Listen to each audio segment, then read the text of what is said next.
আজকে আমরা জানবো আদালত সিরিয়ালের কেডি পাঠক এবং সিআইডি সিরিজের দয়ার সম্পর্কে। কেডি পাঠক একজন আদালত সিরিয়ালের জনপ্রিয় অভিনেতা। তার আসল নাম রনিত রায়। বাস্তবে তিনি একজন অভিনেতা। তিনি বাংলা, হিন্দি এবং তেলুগু সিনেমাতে অভিনয় করেছেন। তবে তিনি আদালত সিরিজের মাধ্যমে দর্শকের মনে জায়গা করে নিয়েছেন।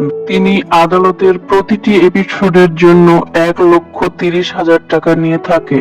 রনিত রায় 11 অক্টোবর 1965 সালে নাগপুরে একটি বাঙালি পরিবারে জন্মগ্রহণ করেন। তার বর্তমান বয়স 58 বছর। 25 ডিসেম্বর 2003 সালে অভিনেত্রী মডেল নীলাম সেনকে বিয়ে করেন রনিত রায়। তাদের 3টি সন্তান, 2টি মেয়ে এবং একটি ছেলে। দয়ানন্দ শেট্টি হলেন একজন ভারতীয় চলচ্চিত্র, টেলিভিশন অভিনেতা এবং লেখক। তিনি সিআইডিতে দয়ার ভূমিকায় অভিনয় করেছেন। 1969 সালে ভারতের মহীশূর রাজ্যের কাটাপাদিতে জন্মগ্রহণ করেন। তার স্ত্রীর নাম স্মৃতি শেট্টি। তাদের 2টি মেয়ে আছে। দয়া প্রতিটি এপিসোডে 1 লক্ষ থেকে 1.5 লক্ষ টাকা নিয়ে থাকে। এই ছিল আজকের ভিডিও।